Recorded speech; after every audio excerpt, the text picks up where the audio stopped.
Welcome to Raihan Tanjim. আশা করি সকলে বেশ ভালোই আছেন। তো আজকে আমাদের যে টিউটোরিয়াল সেটা হচ্ছে এমএস এক্সেল সম্পর্কিত, এবং তো আজকে আমরা কথা বলবো এক্সেলের একটি গুরুত্বপূর্ণ টপিক নিয়ে, যেটা হচ্ছে যে এক্সেলের একটা ওয়ার্কবুকে অনেক ক্ষেত্রে আমাদের অনেকগুলা শিট থাকে, যেমন ধরেন শিট 1, শিট 2, শিট 3, শিট 4, এরকম অনেকগুলা শিট থাকে, সেখানে অনেক ডাটা থাকে। তো কারণে অকারণে আমাদের এক্সেল শিটকে পিডিএফ আকারে কনভার্ট করতে হয়। তো আমরা আজকে দেখে নেব কিভাবে একটি এক্সেলের সকল শিটকে মাত্র একটা ক্লিকের মাধ্যমেই কোনো সফটওয়্যার ছাড়াই পিডিএফ আকারে সেভ করে ফেলতে পারেন। তো এক্সপার্ট হওয়ার জন্য ভিডিওটি অবশ্যই শেষ পর্যন্ত দেখে নেবেন। এছাড়া আপনি যদি আমাদের চ্যানেলে নতুন হয়ে থাকেন, চ্যানেলটি অবশ্যই সাবস্ক্রাইব করে নেবেন, ফলে বিভিন্ন রকম টিউটোরিয়াল পাবেন যেগুলো আপনার জন্য উপকারী, সেগুলো অবশ্যই দেখে নেবেন। তো চলুন কথা না বাড়িয়ে শুরু করা যাক।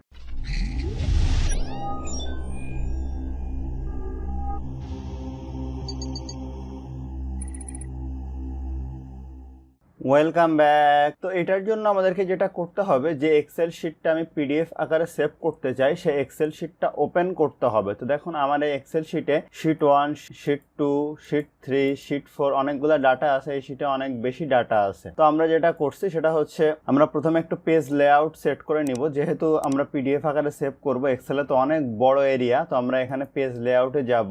যাওয়ার পরে দেখেন এখানে ওরিয়েন্টেশন আছে, ওরিয়েন্টেশন থেকে পোর্ট্রেট থাকবে, মার্জিন থেকে দেখেন এখানে নরমাল মার্জিন আছে। আমরা চাইলে একটু ন্যারো মার্জিন করে দিতে পারি। নরমাল মার্জিন হইলে অনেক ডাটা ভেঙে যেতে পারে। যেমন আমরা ভেঙে যাওয়ার আগে একটু দেখি, এখানে দেখেন এই কোনায় অনেকগুলো অপশন আছে। এই যে পেজ ব্রেক প্রিভিউ, এটার উপর যদি আমরা ক্লিক করি তাহলে দেখবেন যে এখানে দেখেন যে এক পেজে এটা চলে আসবে দেখাচ্ছে। অনেক ক্ষেত্রে এক পেজে নাও আসতে পারে। সেক্ষেত্রে ধরেন যদি এরকম থাকে তাহলে আপনি এটা করবেন, এটা টেনে দিবেন, তাহলে এক পেজে চলে আসলো। আমরা শিট 2 তে যাই, যাওয়ার পর যদি পেজ ব্রেক প্রিভিউ দেখি, দেখেন এটা এক পেজে আসবে। শিট 3 তে গেলাম, যাওয়ার পরে এখানে যদি পেজ ব্রেক প্রিভিউ দেখি, এটাও দেখেন এক পেজে আসবে। কোন জায়গা থেকে আসবে দেখেন, এই ডাটাটার এই পাশটা কিন্তু ফাঁকা থাকবে। আমি যদি আবার নর্মাল ভিউতে এখান থেকে আসি, এই জায়গা যেহেতু এখানে আছে, আমি চাইলে এটা এদিক দিয়ে একটু টেনে দিতে পারি। এখন যদি পেজ ব্রেক প্রিভিউ দেখি, দেখেন এই যে এই জায়গাটা এখন মোটামুটি কাজে লাগতেছে। এরপরে আমি শিট 4 এ গেলাম, যাওয়ার পরে আবার যদি এখান থেকে পেজ ব্রেক প্রিভিউ দেখি, তো দেখেন এখানে পেজ 1 এ কোনটুকু আসতেছে, পেজ 2 তে কোন পর্যন্ত আসবে, এরপরে দেখেন পেজ 3 তে কোনটুকু আসবে, এখানে খুব সহজে দেখিয়ে দিচ্ছে। তো আপনি ধরেন যে চান যে পেজ 3 তে একটু বেশি আনবেন, সেক্ষেত্রে এইটা এখান থেকে এই পর্যন্ত টেনে দেন,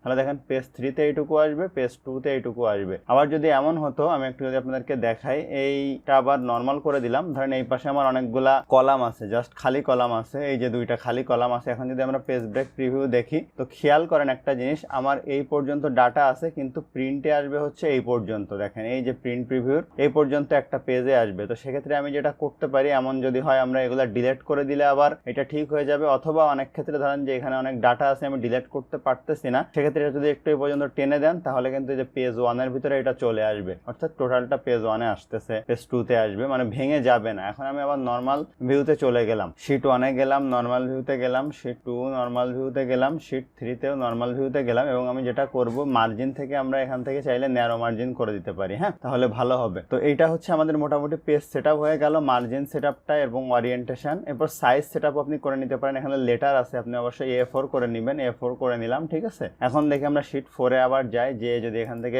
প্রিন্ট প্রিভিউ দেখি, দেখেন আমি যেহেতু ঠিক করে দিয়েছিলাম সেই জন্য এখানে কিন্তু চলে আসছে, অথবা স্বাভাবিক অবস্থায় কিন্তু আসতো না। যেমন আমি আবার যদি এখানে আর একটা কলাম অ্যাড করি, করার পরে এটা যদি পেজ প্রিন্ট প্রিভিউ দেখি, খেয়াল করেন যে এই পর্যন্ত আসতেছে এক পেজ, এটুকু কিন্তু কেটে যাবে তখন, ঠিক আছে, এক পেজে আসবে না। সেক্ষেত্রে আপনি এগুলা সুন্দরভাবে দেখে নিবেন। আপনি এটা ডিলিট করে দিলেন, ঠিক আছে, এটাও ডিলিট করে দিলাম আমি এখন, ঠিক আছে। এখন আমরা যেটা করব, ফাইলে যাব, যাওয়ার পরে আমরা যাব সেভ অ্যাসে যাব, যাওয়ার পরে আমরা ব্রাউজ করব, যে জায়গায় সেভ করতে চাই সেখানে যাব, এই ডেস্কটপের উপরে করলাম। এরপরে দেখেন এখানে পিডিএফ নামে একটা অপশন আছে। তবে খেয়াল করবেন 2007 ভার্সন অফিস যারা ইউজ করতেছেন বা 2003 ভার্সন, তাদের এই অপশনটা নেই। 10, 13, 16, 20 তাদের এই অপশনটা আছে। আমি পিডিএফ এর উপরে ক্লিক করলাম, এখানে আমরা অপশনে যাব, যাওয়ার পরে দেখেন এখানে আছে অ্যাক্টিভ শিট, আমরা যাব এন্টায়ার ওয়ার্কবুক এটার উপরে। এরপরে আমরা ওকে দিয়ে দিব, দেওয়ার পরে এখান থেকে সেভ দিয়ে দিব, দেওয়ার পরে একটু সময় নিবে পাবলিশ হতে। তো খেয়াল করেন এই যে আমার সে পিডিএফটা এখানে ওপেন হয়ে গেল। আমরা এখান থেকে যদি 100% দেই, ভিউটা দেখেন এইটা আমার পেজ 1 ছিল,